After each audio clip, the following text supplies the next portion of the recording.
Hello hello, on se retrouve dans cet épisode hors série que je tourne là, il est 4h08 du matin quand je commence. Cet épisode, on va parler vraiment de ce que je traverse en ce moment. Je vais vraiment te partager à cœur ouvert ce que j'explore en moi et ce que je vis actuellement. Donc c'est vraiment un dépôt en toute vulnérabilité et vraiment de l'expérimentation pure et dure. Donc aucune vérité que je dépose là, si ce n'est la mienne, dans l'instant présent. Et donc je préviens aussi que ce podcast, comme c'est vraiment un dépôt sur le fil, sera très probablement brouillon au possible. Mais le cœur y est et j'ai envie de te partager ce que j'explore en moi autour du coup de la blessure, de la trahison, que jusque-là je n'ai pas exploré plus que ça dans ma vie. J'ai beaucoup travaillé la blessure de l'abandon et je pense sincèrement avoir atteint un point de guérison de cette blessure-là. Et aujourd'hui, je me rends compte qu'il y a des comportements qui ressurgissent, que jusque-là, je classais dans la blessure d'abandon. Et je me rends compte là maintenant que en fait, ils sont liés à la blessure de trahison et non pas à la blessure d'abandon. Bien que ces deux blessures puissent être assez proches et communes, pour moi, comprendre cette différence-là et dissocier les comportements qui font partie de la blessure d'abandon et ceux qui font partie de la trahison me permet vraiment d'amener à beaucoup de clés de compréhension et de découverte de ce qui se joue réellement en moi, de quels sont vraiment mes besoins derrière ça. Et du coup, c'est un peu ce que j'ai envie de te partager là ce soir, ou au moment en tout cas où tu écoutes ce podcast. Mais voilà, donc on va un peu parler de tout ça. Encore une fois, ça risque de partir un peu dans tous les sens, mais c'est pas grave. Donc la blessure de trahison, déjà ce que je tiens à dire, c'est que sur le principe, elle est très reliée à la couleur rouge. Ok, et à ce besoin de contrôle de l'autre ou de contrôle de la situation. Euh, pour parler un peu de la blessure de trahison et en même temps la couleur rouge, les liens qu'on peut y retrouver en quelques mots-clés, on va parler de vulnérabilité, on va parler d'authenticité, on va parler de peur, on va parler d'insécurité, on va parler de transparence, d'honnêteté, de manipulation, d'agressivité aussi potentiellement, mais c'est pas une thématique que je vais trop aborder ce soir. Parce que pour l'instant elle se reflète pas à ce moment-là pour moi, mais voilà, bon, dès qu'il y aura d'autres mots-clés comme ça qui me viendront et qui seront associés à ça, et surtout si je te les ai pas encore dit, je te le préciserai parce que pour moi dans ma tête c'est clair, mais c'est dans ma tête quoi.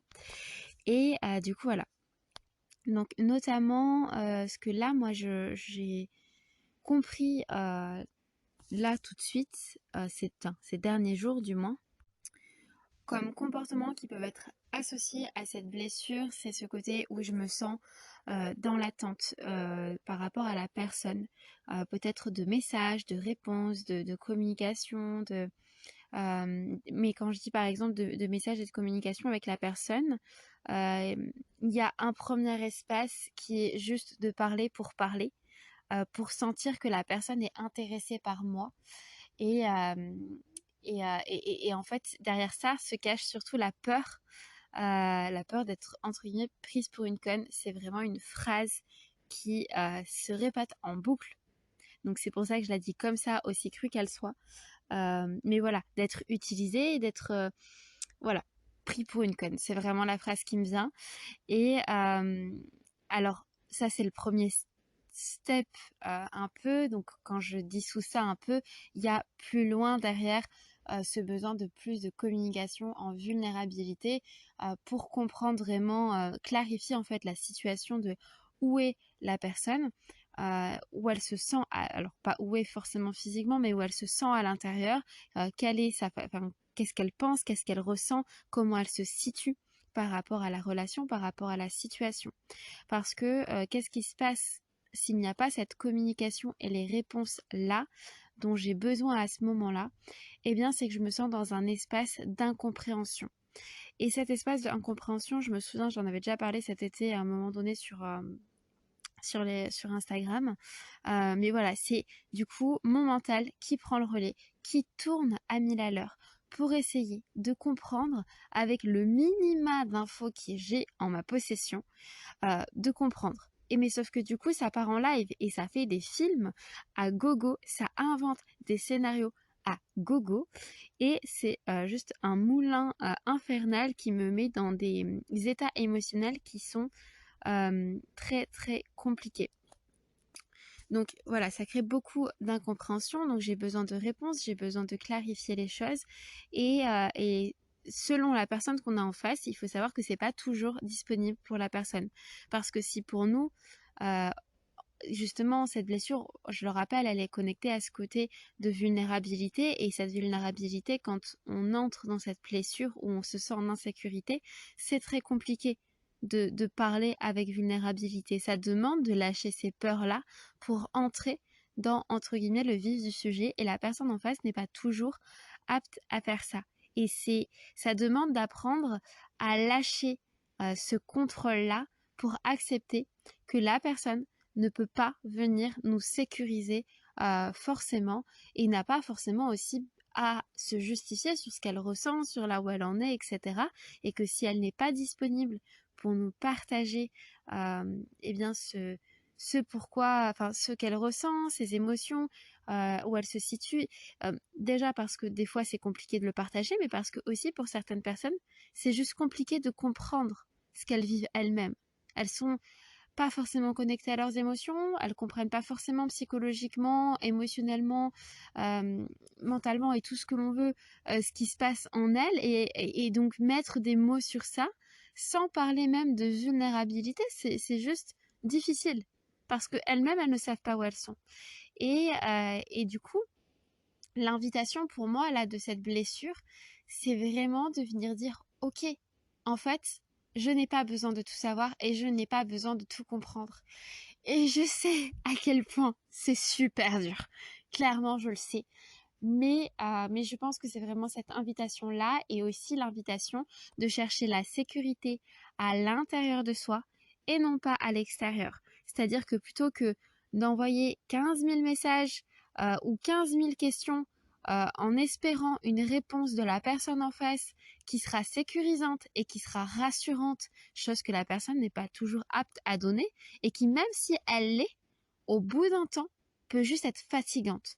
Parce que si on cherche la sécurité que à l'extérieur, il y a un moment donné où ça ne suffit pas. C'est toujours, on va être toujours en demande de répétition de est-ce que tu es sûr que tu m'apprécies, est-ce que tu es sûr que tu m'utilises pas, est-ce que nanani, est-ce que nanana, est-ce que nanani, est-ce que nanana. Sauf qu'il y a un moment donné, cette sécurité, c'est à l'intérieur de soi qu'elle doit se trouver. Et là, le fait de toujours aller chercher la sécurité à l'extérieur chez la personne, c'est épuisant pour la personne et généralement, ce que j'observe et ce qui se passe, en tout cas moi dans les expériences que j'ai pu vivre par le passé, c'est que la personne, à un moment donné, se sent oppressée ou même peut avoir peur, et ça je sais que c'était des témoignages d'hommes du coup dans des cercles mixtes qui expliquaient que face à une femme qui peut par exemple tomber amoureuse et qui a besoin d'être rassurée sur le fait que la personne en face l'aime, si la personne en face donc l'homme par exemple du coup pour mon cas en question euh, euh, ne sait pas si véritablement il en est là ou pas, eh bien c'est compliqué et ça engendre de la peur qui pour se protéger met de la distance et aussi ce que ces hommes-là partageaient lors du cercle, c'est ce côté de avoir la responsabilité de l'engagement émotionnel de la personne, de la femme, du coup pour le coup c'était en question. C'est-à-dire que si la femme en question tombe amoureuse, après les situations peuvent très bien s'inverser. Je dis juste l'exemple tel qu'on on me l'a partagé, tout simplement. Mais si par exemple la femme tombe amoureuse, voire, et même j'y mettrai le mot passion, tiens, le mot passion c'est couleur rouge et blessure de trahison pour moi. Ça va très très bien avec ça, passion, romantisme, voilà.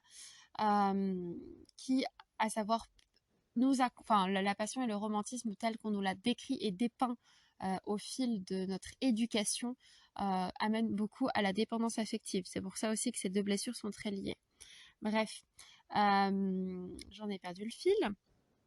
Donc je disais oui, si la femme par exemple tombe amoureuse de l'homme en question, l'homme en question du coup peut avoir peur de ne pas être capable de redonner cet amour en face ou en tout cas ou alors à hauteur égale, de ne pas répondre aux attentes de la personne et donc de la faire souffrir. Et il y avait cette notion de responsabilité de cette souffrance de l'autre qui pouvait justement faire fuir, soit faire fuir ces hommes en question, soit mettre cette distance-là pour à la fois se protéger, mais quelque part aussi protéger l'autre. Ça pouvait être passé aussi sous silence, faire un peu ce silence radio qui impose une certaine distance. Mais aussi, ce qui peut se manifester, c'est des mensonges des fois. Moi, je sais que j'ai vécu ça avec quelqu'un avec qui j'étais vraiment très très attachée et très très amoureuse et où j'avais la sensation qu'on était sur la même longueur d'onde et en fait, je me suis rendu compte après coup que la personne m'avait menti et pour moi à ce moment-là, c'était encore quelque chose qui était hyper intolérable. Et du coup, cette blessure, elle vient vraiment nous challenger sur la notion de l'honnêteté et du mensonge parce que justement, c'est sécurisant d'avoir quelque chose de transparent et du coup, le mensonge, le manque d'honnêteté ou la manipulation sont des choses qui sont très difficiles à tolérer, à accepter parce que ça nous met dans une sorte de... Enfin, moi, j'avais cette sensation que du coup, j'avais vécu une réalité qui était erronée, qui était illusoire parce que je n'avais pas toutes les données. Et donc, ça amène aussi à cette idée qu'on n'a pas le contrôle réel de la situation. On pense qu'on a entre guillemets le contrôle, alors qu'en fait, il y a une donnée qu'on n'a pas qui modifie la réalité complètement et qui du coup fait que quand on s'en rend compte après coup, ça peut être des semaines, des mois, des années plus tard, nous amène à avoir un sentiment de trahison. Moi, il y avait vraiment cette... alors là, j'ai parlé de cet espace où on m'avait menti, mais dans une relation, par exemple, beaucoup plus ancienne, où là, on parle de manipulation et sur presque 2 ans, c'est vraiment... Il y a ce choc euh, qui nous amène à se dire que en fait pendant tout le temps où on a été manipulé, on a vécu comme quelque part un pantin parce que quelqu'un nous contrôlait et là où je trouve que la manipulation est un cran très très personnellement c'est un avis très personnel mais très très vicieux, c'est que on rentre dans ta tête et en fait on se sert de toi et moi je pense que c'est vraiment le truc le plus profond dans cette blessure en moi que j'ai besoin de venir guérir parce que c'est ce qui fait que pendant ces dernières années, ne serait-ce que le mensonge ou le manque d'honnêteté était quelque chose que je ne tolérais pas. Parce que ça me renvoyait instinctivement à la manipulation qui avait été additionnée à tout ça. Et, euh, et moi, enfin, le choc que j'ai eu quand je me suis rendu compte que pendant ces 2 ans, j'ai été manipulée, c'est en fait la personne me connaît mieux que moi, je ne me connais.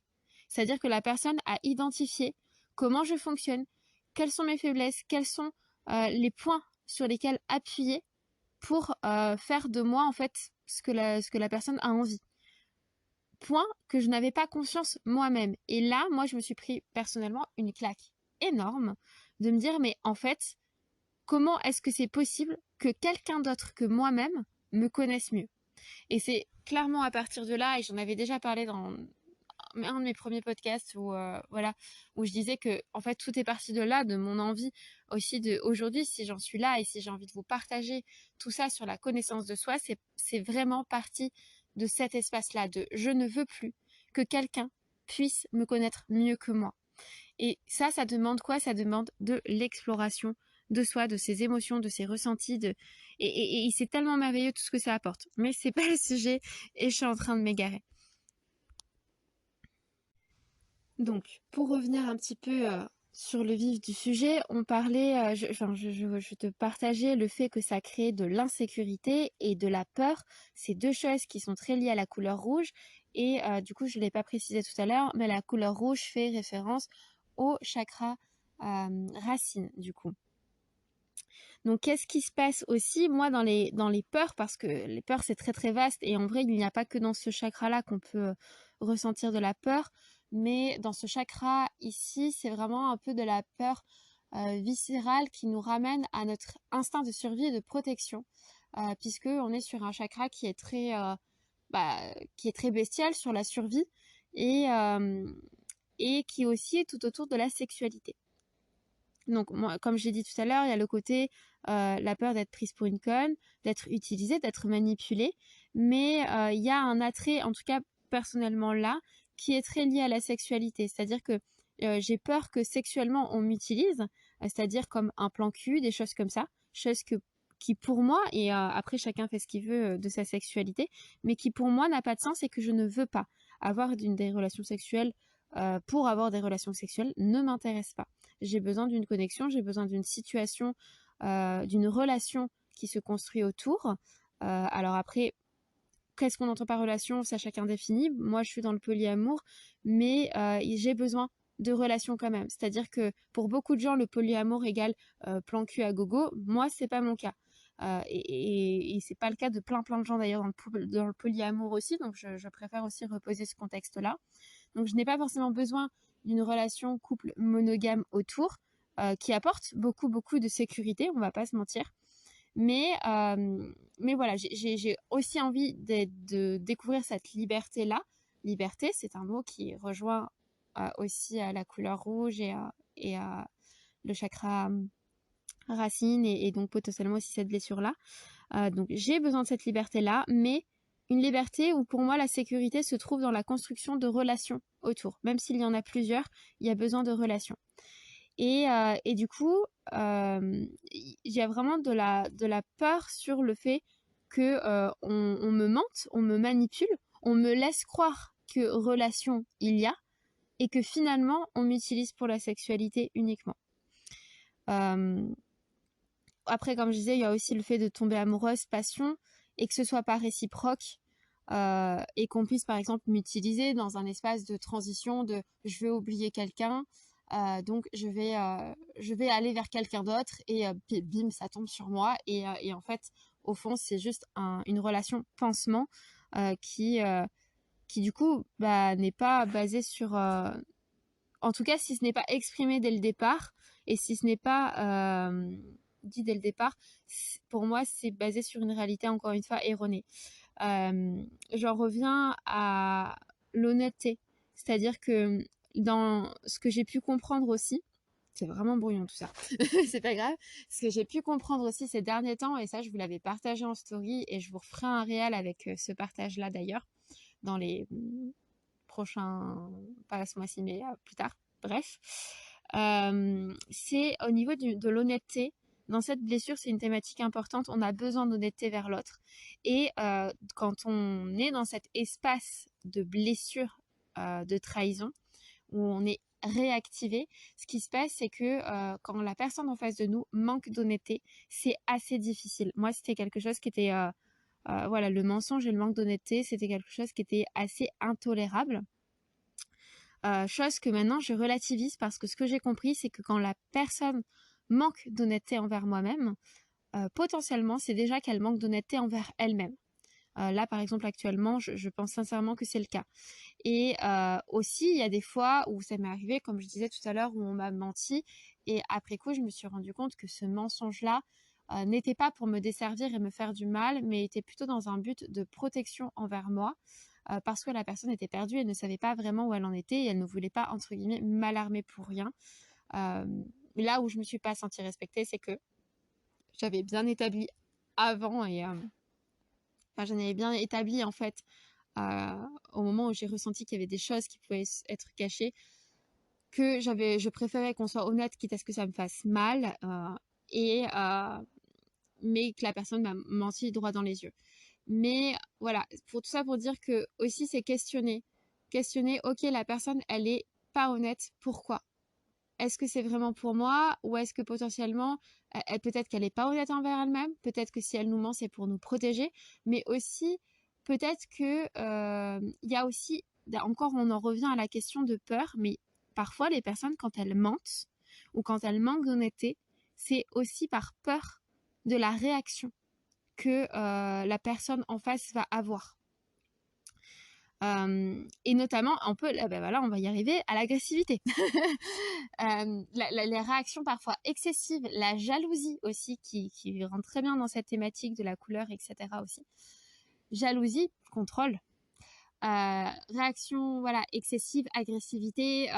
Donc, l'agressivité peut très vite être reliée à confondue avec la colère. Donc, je parle pas forcément d'agressivité systématiquement physique, mais ça peut être aussi verbal, ça peut se mettre dans des excès intérieurs de colère qui sont très puissants. Et d'ailleurs, quelqu'un qui vient rentrer dans cet espace d'agressivité, et que ce soit physique ou verbal, ou etc., ou oral par exemple, qui rentre mais dans vraiment un excès. On parle pas d'une petite agressivité, mais vraiment dans des excès de incontrôlables. Souvent, c'est qu'on vient appuyer sur quelque chose qui a été traumatique à un moment donné. Donc c'est aussi bon de prendre ça en compte et de le comprendre. Ce qui ne veut pas dire non plus qu'il faut tolérer ce comportement envers nous, surtout si c'est des choses qui sont répétitives. Attention. Mais voilà, c'est quand même bien de mettre ça en lumière, de comprendre et de savoir poser ses limites par rapport à ça. Donc voilà, il y a vraiment plein de choses qui se manifestent. Il y avait un autre truc que je voulais dire, mais là, il est plus là, donc je vais continuer. Et si ça revient, de toute façon, ça reviendra et ça continuera d'être brouillon. Foutu pour foutu. Voilà. Je vais te parler maintenant de ce qui m'aide, en tout cas là actuellement, à apaiser un peu ces vagues inconfortables que je traverse, et que je précise, je traverse volontairement. Notamment parce que jusque-là, en guérissant ma blessure d'abandon, j'ai appris à me choisir et à me prioriser. Et du coup, face à ce type de comportement où je me sentais contrôlée par l'autre, que je sentais que l'autre voulait avoir de l'emprise, mot qui va très bien dans cette thématique, sur moi, qui potentiellement pouvait me manipuler, ou pouvait du coup jouer avec mes émotions et m'utiliser pour répondre à ses besoins. Besoins qui aussi, dans la manipulation, peut très bien être juste lié au besoin d'être aimé et la peur de ne pas être aimé pour qui la personne est, tout simplement, et qui du coup utilise des stratagèmes, des stratégies pour pouvoir être aimé et s'assurer que la personne, contrôler la personne pour pouvoir s'assurer d'être aimé, plutôt que juste accepter d'être aimé pour qui on est et soi-même. Donc ça marche pour l'autre, mais ça peut très bien aussi marcher pour nous, bien évidemment. Donc, je disais, ce qui m'aide là, en tout cas dans ces vagues-là à l'heure actuelle, des choses qui pour moi sont essentielles quand cette blessure entre en compte, c'est de parler, d'avoir un espace pour parler en toute vulnérabilité, transparence et honnêteté de ce que déjà moi me traverse, et idéalement que la personne en face puisse en faire de même. Encore une fois, comme je disais tout à l'heure, des fois la personne n'est pas en capacité à, et donc là c'est une invitation sur laquelle je suis très en chemin encore, à dire que c'est ok si la personne en fait n'est pas en mesure de nous le dire, et ça nous invite vraiment à juste lâcher le contrôle et lâcher le besoin de tout comprendre et juste faire confiance. C'est un processus qui, je pense, après selon les personnes, ça peut dépendre voilà, chacun a son rythme, mais c'est une étape un petit peu plus loin, en tout cas par rapport à mon processus, mais qui n'est pas des moindres non plus. Ce qui ne veut pas dire, et attention, ce qui ne veut pas dire que la personne ne doit jamais parler et jamais être dans cet échange et cette communication, parce qu'il y a un moment donné, en tout cas pour moi, hein, il y a un moment donné où c'est très très essentiel, et je tends vers ça, mais accepter que parfois, par moment, la personne n'est pas disponible pour s'exprimer. Et quand je dis pas disponible, on parle pas de temps dans la réalité, de j'ai pas le temps. C'est pas de disponibilité intérieure, pas cette ressource-là à ce moment-là, pas cette capacité à mettre des mots, pas cette capacité à exprimer ce qui se passe en lui ou en elle, etc. C'est du coup voilà. Donc, accepter ça, mais savoir aussi dissocier la limite, de dire est-ce que c'est tout le temps et est-ce que ça me met en permanence dans des choses qui finalement ne me conviennent pas et que j'aimerais tendre vers plus de communication et de vulnérabilité, ou est-ce que c'est de façon générale, ça se passe quand même assez bien, mais parfois, la personne n'est pas disponible et là, ça me met dans cet inconfort. Voilà, il y a un équilibre à trouver entre ce qui est juste et ça, c'est disponible en fonction de chacun, chacune. Enfin, à nous de poser nos propres limites et voir ce qui est OK. Donc, il y a ça, il y a aussi le fait, en tout cas là, moi, ce qui m'a vraiment beaucoup aidé, je vous l'avais partagé sur Instagram, c'est d'apaiser mon mental. D'apaiser, du coup, grâce à la couleur indigo notamment, et en fleur de bac, c'était le châtaignier, qui, du coup, met vraiment, notamment beaucoup l'indigo, vraiment en termes de couleur, qui est vraiment donc relié au troisième œil, donc vraiment à l'espace du mental, et qui a pour but de venir justement apaiser nos pensées pour pouvoir y voir plus clair et se connecter à notre intuition. Et moi, vraiment, en termes de sensations et d'expérience, ce qui s'est passé, c'est que, ok, ça stoppe ce manège infernal, cette spirale infernale qui cherche des réponses en permanence sans jamais en trouver, parce que, bah, de toute façon, tant que la personne nous dit pas ce qu'elle pense vraiment, ce qu'elle ressent vraiment, on peut tout imaginer et n'importe quoi. Et du coup, dézoomer vraiment la situation. Et moi, ça m'a permis de me rendre compte que, en fait, la personne, elle avait eu aucune réaction forcément néfaste, etc. Qu'il s'était rien passé de fou, en fait, clairement. Que moi, dans mes réactions non plus. Et que le seul endroit où clairement ça déconnait et c'était inconfortable, c'était dans ma tête. Vraiment. Et à partir de là, ça permet de dézoomer et de dire, ok, mais qu'est-ce qui est vraiment en jeu? Et ça permet d'aller chercher, ok, c'est quoi mes peurs?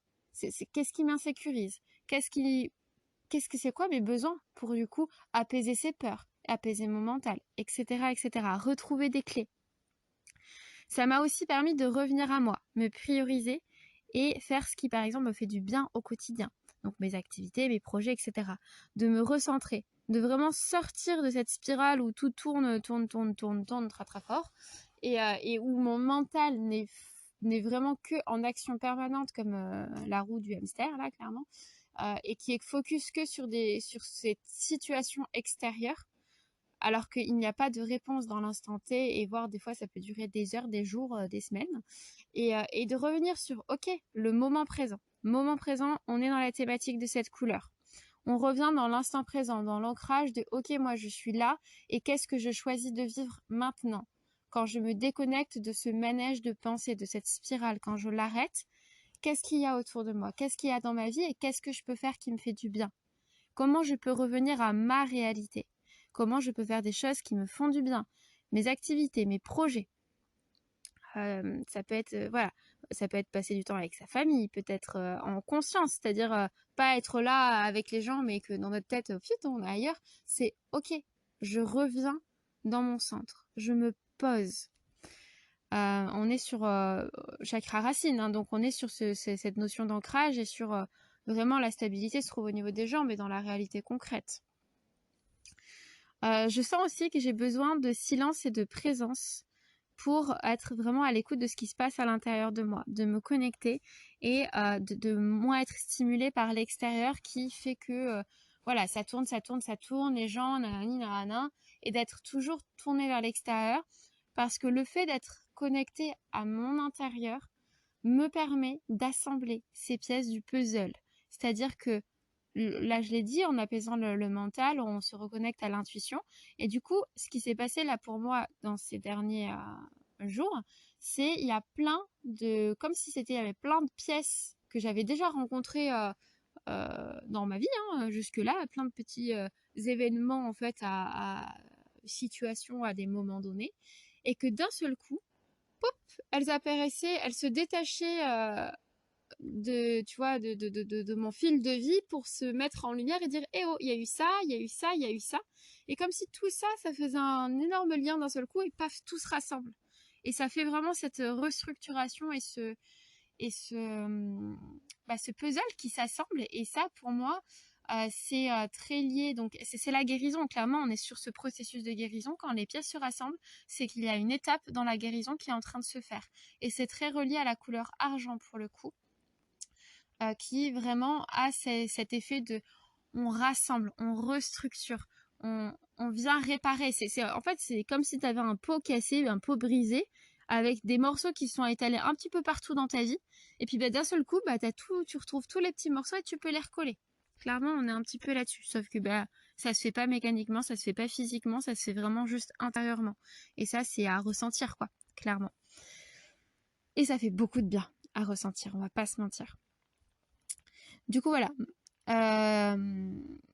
Aussi, là, ce que j'ai compris, c'est que j'avais besoin de poser et d'exprimer des limites qui me sécurisent. C'est-à-dire que, je crois que je l'ai dit tout à l'heure, mais je sais plus, donc on va y revenir.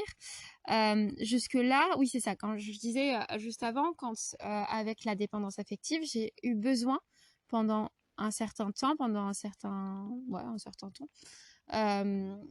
d'apprendre à, ok, donc poser mes limites, etc. Et petit à petit, au fur et à mesure, face à une situation où je me sentais contrôlée, manipulée, etc., poser la limite de dire, ok, moi je ne veux plus de ça dans ma vie, je ne tolère plus ça dans ma vie, je m'en vais, je pars, c'est pas ok pour moi. C'était un non négociable. J'apprends à tolérer ça. Et comme j'ai dit, donc je viens explorer tout cet espace-là en conscience et en accord avec moi-même de ok, c'est inconfortable, mais je choisis de rester là pour apprendre et pour ne pas toujours partir et pouvoir être en présence avec ça et voir où un peu le chemin va me mener. Et donc, ça m'a demandé de trouver comment est-ce que je peux poser et exprimer mes limites sans partir. Parce que finalement, partir, c'est quand même super facile quand on y arrive. Parce qu'on va pas se mentir, ça m'a mis du temps aussi avant d'y arriver. Mais une fois que on sait faire, une fois que c'est appris, et c'est une étape qui pour moi a été essentielle dans la guérison de la blessure d'abandon, donc de la dépendance affective, mais aujourd'hui je vais aller plus loin. Et du coup, maintenant, partir est devenu quelque chose de facile. C'est devenu une zone de confort. Donc, je le répète, ce n'a pas toujours été le cas. Mais aujourd'hui, ça l'est. Et aujourd'hui, j'ai envie d'aller un petit peu plus loin, de sortir encore de ma zone de confort. Et donc, ce qui m'est venu, là, c'était de poser des limites sur le fait de avancer beaucoup plus progressivement dans la construction de la relation avec la personne et notamment de la confiance. C'est-à-dire que pendant très longtemps, face à cette blessure que je n'avais absolument pas conscience à ce moment-là que c'était elle, dès que je sentais de la méfiance, c'est très relié aussi à cette thématique, de la méfiance envers de la personne où je me sentais sur le qui-vive un peu, ou qui-vif vis-à-vis de la personne, je me blâmais en permanence en me disant mais c'est toi qui es parano, gna gna gna gna gna. Je ne m'écoutais pas, du coup je me forçais à accorder ma confiance à la personne et systématiquement j'en venais au fait que j'avais raison dès le départ, mon intuition ou mon ego, je ne sais pas, mais à un moment donné cette réaction-là, ça reste une alarme. Et d'ailleurs, toutes les blessures, à un moment donné, quand elles se réveillent, ce sont des alarmes et des alarmes à écouter. C'est-à-dire que si à un moment donné, on ressent de la méfiance, peut-être par rapport lié à cette blessure-là, c'est qu'à un moment donné, il y a peut-être effectivement quelque chose qui est caché quelque part et qu'on ne nous dit pas vraiment. Et c'est ok. Mais le tout, c'est de savoir écouter ça et de se dire, mais ok, je prends note de cette information. Si je ressens ça, c'est qu'il y a quelque chose à comprendre. Il y a quelque chose pour moi, ça se fait cette reliance avec le poisson, avec Neptune, où on est dans l'illusion. Il y a un truc qu'on ne sait pas. Il y a un truc dans l'inconscient qui se passe et on le sait, mais on ne le voit pas ou on ne le comprend pas. Et d'en prendre note, tout simplement. Pour avoir moins cet effet de surprise de tomber de 10 étages quand on nous apprend ou quand on comprend qu'on nous a menti, etc., etc. Mais du coup, je me suis encore perdue. Donc je parlais de la méfiance et oui, donc du coup, ouais, donc voilà, quand je ressentais cette méfiance, etc., à chaque fois, finalement, elle avait clairement lieu d'être. Donc, il y a quelques années de ça, ouais, maintenant, je me suis fait la promesse de, ok, je ressens de la méfiance, je me fais confiance. Et en fait, je dis stop, soit vraiment j'arrive à décerner le truc et ok, ou alors sinon je dis stop et à un moment donné, je pars. Ça m'a pris du temps, comme j'ai expliqué, jusqu'à ce que ça devienne facile de dire ok, ce n'est pas pour moi, je pars. Mais du coup, là maintenant aussi, l'idée c'est de dire que de rester en présence avec ça et de se dire que ok, la confiance, peut-être que du coup, plutôt que de dire ok, je pars directement, on prend le temps de l'établir petit à petit, progressivement. Se dire ok, comment je peux la développer sans la forcer, en respectant son rythme et sans fuir du coup. Du coup, c'est vraiment, pour moi, là, en tout cas, à l'heure actuelle, ça se manifeste par trouver donc qu'est-ce qui m'insécurise et poser des limites autour de ça. C'est-à-dire que, par exemple, comme je l'ai dit tout à l'heure, en termes de sexualité, j'ai à ce moment-là, à l'heure actuelle, trop peur qu'on se serve de moi. Donc, je mets une limite par rapport à ça dans cette relation, de dire, bah, ok, pour l'instant, pour moi, ça m'insécurise, donc je préfère qu'il n'y ait pas de sexualité. Avec le temps, on verra, les choses peuvent évoluer, mais pour l'instant, j'en suis là. En termes de lien affectif, attachement, et donc quand je dis voilà, affectif, je parle pas amical, je parle vraiment attachement, amoureux, passion. Je mets le haut là aussi. Je mets une limite à ce niveau-là parce que je sens que potentiellement, je peux vite tomber amoureuse et que, à contrario, en parallèle, je n'ai pas la sécurité que la personne puisse me rendre l'appareil et que du coup, ça me crée donc cet espace d'insécurité et cet espace d'insécurité peut me pousser à oppresser l'autre ou à presser l'autre de me rassurer, de dire bah ok, toi aussi il faut que tu m'aimes autant et de manifester un contrôle sur la personne, chose que je ne veux pas à l'heure actuelle et parce que pour dans ce processus de guérison. Donc laisser l'espace à la personne en face d'évoluer, tempérer son rythme intérieur vis-à-vis de ça pour se réguler en fait, ne pas partir dans les excès. Comme je l'ai dit, on parle de passion, on parle de feu et ça peut s'embraser très très vite. Sauf que la personne en face n'est pas toujours le cas et ça peut faire peur à la personne en face et ça peut juste venir alimenter ce miroir de la blessure. Encore une fois, je parle de mon expérience et je dis ça, mais peut-être que dans 2 jours ou 3 jours, je dirai complètement autre chose. Hein. Voilà. Mais pour l'instant, c'est ce que je ressens en moi. Et donc, comme je disais, surtout, trouver la sécurité en soi, ne pas chercher à ce qu'elle vienne de l'autre. Donc là, moi, je t'ai partagé vraiment ce qui, pour l'instant, fait sens pour moi. Comment est-ce que je peux retrouver de la sécurité? Quelles limites j'ai posées pour retrouver cette sécurité et apaiser ma blessure? Mais peut-être que toi, tes besoins, ils sont complètement autres. On est d'accord que si tu écoutes ce podcast et que ça résonne très très fort sur un certain nombre de choses par rapport à une situation que tu vis, tes besoins seront peut-être pas les mêmes. Et la sécurité, tu la trouveras peut-être autrement. Donc interroge-toi.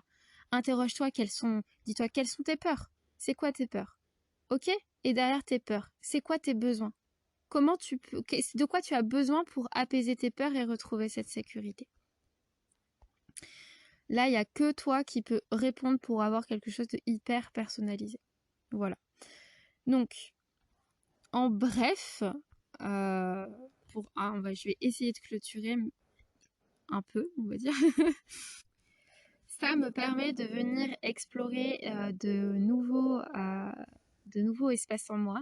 J'ai une métaphore qui me plaît énormément et que j'ai déjà partagée dans le podcast sur la couleur indigo, la clarté, dans la série du coup de Révèle-toi. Mais je vais te la repartager là. C'est cette idée que, en fait, pour moi, dans la compréhension de qui l'on est et donc aussi dans l'espace mental, on parle souvent, par exemple, de atteindre de nouveaux niveaux de conscience. Et moi, jusqu'à y mettre cette image-là, je trouvais ça hyper très spirituel et cuculapraline. On va pas se mentir. Mais grâce à l'indigo, à nouveau, ça m'a permis de me rendre compte en fait de façon concrète qu'est-ce que ça voulait dire. C'est-à-dire que avoir de niveau espace de conscience et donc pour moi ça peut être très lié aussi de connaissance de soi, c'est comme si tu te disais que en fait tu es une maison. Tu es voire même une villa très très très très très très grande, d'accord? Et il y a les portes que tu connais bien. Tu vois, il y a les pièces que tu connais bien, celles où tu vis le plus souvent et qui du coup sont confortables. Et puis de temps en temps, quand tu vas comprendre un nouveau truc sur toi, ou des fois tu vas pas le comprendre non plus d'ailleurs, mais tu vas ouvrir des portes. Et généralement, cette porte, quand tu l'ouvres et que tu ne la comprends pas, Moi, c'est ce que ça m'a fait cet été quand j'ai ouvert la première fois la porte de la trahison. J'ai vraiment pas compris c'était quoi cette porte. Et j'ai vraiment pas compris c'était quoi cette pièce. Mais je sais que visuellement, c'est l'image qui m'est venue. C'était une pièce qui était poussiéreuse à souhait. Qui était... c'était le bordel. C'était... Voilà, c'était, il y avait des choses cassées, c'était sombre, c'était gris, il y avait des couches de poussière de malade. Et ce qui m'est venu, c'est ok, là je rentre dans un nouveau espace en moi que j'ai jamais ouvert, que j'ai jamais, voilà, je sais pas c'est quoi encore, mais il y a du chantier. Il y a clairement, clairement du chantier. À cette période, d'ailleurs, j'étais en train de faire un chantier participatif. Donc bon, bref, c'était assez cohérent et peut-être que c'est un peu lié à ça. Mais du coup, il y a eu cette idée de, ok, d'accord, bon bah là, première étape, bah c'est quoi? C'est faire un espèce de gros ménage parce que bah on va enlever le couche de trop, quoi, donc toute la poussière, et jeter les trucs cassés, voilà, gros ménage, gros chantier. Déjà ça prend beaucoup de temps. Et des fois, c'est nécessaire aussi de refermer la porte, de faire des pauses, d'aller dans d'autres pièces un peu plus confortables pendant un certain temps avant d'y revenir, d'accord? Et de se dire, bah ok, j'ai fait le gros ménage, qu'est-ce que je fais après? Peut-être qu'il y a des travaux à faire pour rendre l'espace plus stable, plus fiable, plus sécuritaire, plus voilà, etc. Il y a du tri, comme je dis aussi à faire. Et puis, selon les étapes du processus, après, il y a un moment donné où on fait du vide, on trie, mais du coup, il y a aussi un moment donné où quand il y a plus rien ou presque plus rien, il y a un moment donné où on re-remplit et on redécore. On va remettre à notre goût, on va remettre du jour, on va remettre de la couleur. Cet espace qui était sombre, gris et inquiétant, il devient coloré, stimulant et apaisant et voilà, des émotions en tout cas qui sont agréables. Et, euh, et ça prend du temps. Et d'ailleurs, je tiens à préciser que faire du tri, c'est rarement je fais tout dans le tri d'un coup et c'est fini, on n'en parle plus. Et puis après, je réaménage, à moins de vraiment tout jeter. Euh, dans la vraie vie, je te mets au défi de faire du tri chez toi. Tu vas peut-être sortir beaucoup de choses, mais tu sortiras jamais tout. Et il y a des choses, c'est au fil du temps. C'est-à-dire que on est aussi prêt à se séparer de certains trucs à un moment donné, d'autres pas, et peut-être que les trucs que t'es pas prêt ou prête aujourd'hui à te séparer, tu vas te rendre compte que dans je sais pas, 1 mois, 3 mois, 6 mois, 2 ans, 10 ans, tu seras prêt. Il n'y a pas besoin de se forcer, juste à accepter que pour le moment, c'est pas le moment. On sait qu'il y a un moment donné où il faudra que ça sorte, mais pour l'instant, c'est pas le moment. Et quand ça sera le moment, bah tu le sauras. Et ça se fera naturellement, t'as pas besoin de te forcer. Et ça, donc là, je te parle de matière concrète dans le tri de la vie de tous les jours, mais c'est exactement à l'intérieur de soi.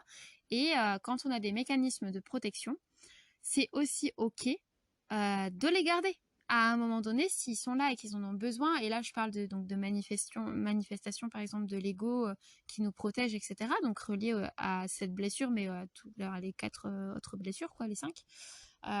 Parce qu'il y a quand même beaucoup, même si ça s'apaise un peu, cette diabolisation de l'ego qui contrôle notre vie, etc. Moi, je dirais pas qu'il contrôle notre vie, c'est qu'à un moment donné, c'est un mécanisme de protection. Et en conscience, on peut venir les désamorcer, mais ça prend du temps. Et s'il y a certains comportements et mécanismes qui ont encore besoin d'être là, bah, se foutre la paix et se dire que, ok, j'identifie que ce mécanisme-là, il est là, ok, il se manifeste, ok, tant que j'en ai besoin, ok. Et puis le jour où j'en aurai plus besoin, petit à petit, il disparaîtra de lui-même. J'ai pas besoin de forcer les choses et tu n'as pas besoin de forcer les choses. Se faire confiance vis-à-vis de ça. Le tout, c'est pas de se forcer à tout prix arrêter ces comportements-là, mais plutôt d'y mettre de la conscience et de l'amour. De se dire que quand ils reviennent, quand ils ressurgissent, se dire bah ok, tu es là, je te vois, et ben là peut-être que ouais, j'avais besoin de toi. Par exemple, comme le fait de, comme je disais, de partir, c'était un mécanisme de protection aussi. Ça m'a permis de guérir la blessure d'abandon, mais ça m'a pas permis de guérir la blessure de trahison. Mais à un moment donné, j'en avais besoin. Et c'était ok. Et aujourd'hui, je me sens prête à sortir de cette zone de confort pour aller à une autre étape, un autre step.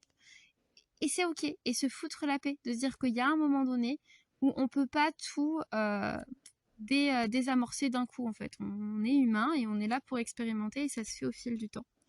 Donc, voilà, aussi se foutre la paix avec ça. Aussi, ce que je voulais dire, c'est que pour moi, là, de ce que je ressens par rapport à cette blessure, c'est, et ce qui m'anime, en fait, clairement, c'est le fait d'aller explorer la notion de contrôle de la situation de l'autre, de comment ça se manifeste, autant en moi, et quels sont mes besoins derrière ça, me rassurer, me sécuriser, mais aussi chez l'autre. Parce que du coup, généralement, il y a un espèce de reflet qui se fait. Par exemple, ça peut se manifester, comme je disais, par le besoin de savoir ce que fait, pense l'autre, etc. Ou bien à l'inverse, l'imposition d'une certaine distance ou d'un certain silence inexpliqué. Mais ça peut être aussi, voilà. Je pense que quelque part, mais je crois que je l'ai déjà dit tout à l'heure. J'ai dit de toute façon, on est parti sur du brouillon. Mais cette idée de miroir, c'est-à-dire que plus tu vas mettre, par exemple, de la pression à la personne en face pour savoir ce qu'elle pense, etc., pour qu'elle te rassure, plus la personne va avoir envie de mettre de la distance pour se protéger. Et à l'inverse, plus tu vas mettre de la distance et plus la personne en face va avoir besoin d'être dans cette pression et c'est de ce besoin que tu la rassures. Donc il y a un moment donné où dans les deux cas, et c'est là aussi de prendre conscience que on est tous responsables, clairement, c'est que la responsabilité est des deux côtés, de venir aller faire cette visite à l'intérieur de soi pour comprendre cet espace-là et du coup se dire, bah, ok, en fait, il y a un moment donné où si on veut apaiser cette tension, parce que ça crée une opposition, eh bien, ça demande d'aller apaiser ces espaces, chacun à l'intérieur de soi. Et c'est là que la communication, clairement, elle est hyper importante aussi, parce que je trouve que oser parler de ses besoins dans ces espaces-là, comme la personne va dire, bah moi j'aurais besoin peut-être, je sens que j'ai besoin d'être rassurée et je suis en recherche de qu'est-ce qui peut me sécuriser moi à l'intérieur, mais j'ai aussi besoin que tu m'exprimes toi ce que tu ressens. Ok, c'est dit, c'est posé. La personne qui, elle, se sent oppressée peut aussi très bien venir exprimer, bah ok, là, moi je sens que t'as beaucoup, beaucoup, beaucoup besoin d'être rassurée et que je suis pas forcément en capacité à te rassurer et c'est pas que je veux pas, mais juste, bah voilà, je veux pas, ou alors sinon ça va me demander de te mentir, ou alors je vais te mentir pour te rassurer, mais en même temps je me sens pas à l'aise avec ça, etc. Bref, la communication, quoi, c'est hyper pour moi essentiel quand même. Du coup, voilà. Et voilà. Et puis, ça peut créer aussi, il y a un autre truc, mais là, du coup, c'est plutôt comment, avec ce contrôle-là, on peut venir appuyer sur la dépendance affective liée à la blessure abandon de l'autre. C'est dans l'effet de mettre de la distance, contrôler l'autre en mettant cette distance pour obtenir l'amour que l'on souhaite avoir et qu'on ne pense pas pouvoir obtenir autrement, clairement, en créant un désir, une attente chez l'autre et une certaine dépendance, en fait.